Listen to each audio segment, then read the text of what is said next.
एक दिन फजर डॉक्टर रंगूनवाला के ऑफिस की तरफ जा रही थी ताकि शेर की मेडिकल रिपोर्ट पर बात कर सके।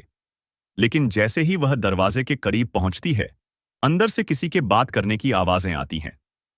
फजर हैरान हो जाती है क्योंकि आवाज किसी अजनबी की नहीं बल्कि बदर जमान की थी। वही बदर जमान जो एक वक्त में फाहद के घर पर नजर आया था और जिसके बारे में फजर को शक था कि वह शेर का करीबी रिश्तेदार है। फजर छुपकर सुनती है और जो कुछ वो सुनती है वह उसके कदमों तले जमीन खींच लेता है। बदर जमान डॉक्टर रंगूनवाला को कैश दे रहा था और कहता है कि शेर को किसी भी हालत में मुकम्मल सेहतमंद नहीं होना चाहिए। उसे जिंदा रखो मगर होश में न आने देना। अगर वह ठीक हो गया तो सारी जायदाद हमसे छीन लेगा। डॉक्टर रंगूनवाला जो पूरे शहर में एक नेक नाम और तजुर्बाकार माहिर नफ्सियात माने जाते हैं, अब एक मकरू साजिश का हिस्सा बन चुके हैं। यह वो हकीकत थी जिस पर यकीन करना फजर के लिए मुश्किल था, लेकिन सबूत उसके सामने था। फजर को अब याद आने लगता है कि किस तरह शेर ने उसे पहले दिन कहा था, यह लोग मुझे पागल बना रहे हैं, इन्होंने मेरे बाप को भी मारा।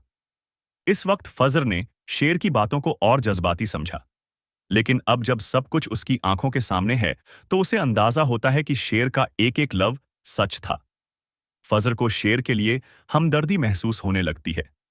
उसे अब सिर्फ एक मरीज नहीं बल्कि एक मासूम इंसान नजर आता है जो अपने ही खून के रिश्तेदारों का शिकार है।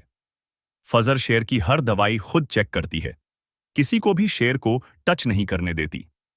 वह नर्सेस पर नजर रखती है और सीसीटीवी फुटेज को बार बार चेक करती है। एक रात फजर को सीसीटीवी फुटेज में नजर आता है कि एक डॉक्टर जो फजर का कोलीग है छुपके से शेर के कमरे में जाता है और उसे एक खास इंजेक्शन लगाता है जिसके फौरन बाद शेर की हालत बिगड़ जाती है। फजर मजीद इंतजार नहीं करती। वो शेर की ब्लड रिपोर्ट्स, वीडियोस और तमाम सबूत जमा करती है और सीधा पुलिस स्टेशन जाती है। मेरा मरीज मर रहा है और उसके दुश्मन कोई और नहीं बल्कि डॉक्टर्स और उसके अपने रिश्तेदार हैं। पुलिस फौरी एक्शन लेती है। डॉक्टर रंगूनवाला को गिरफ्तार कर लिया जाता है। दौरान तफ्तीश डॉक्टर रंगूनवाला पुलिस के सामने सारा सच उगल देता है। मैंने यह सब कुछ बदर जमान के कहने पर किया। उन्होंने मुझे पैसे दिए और कहा कि शेर को कभी होश में ना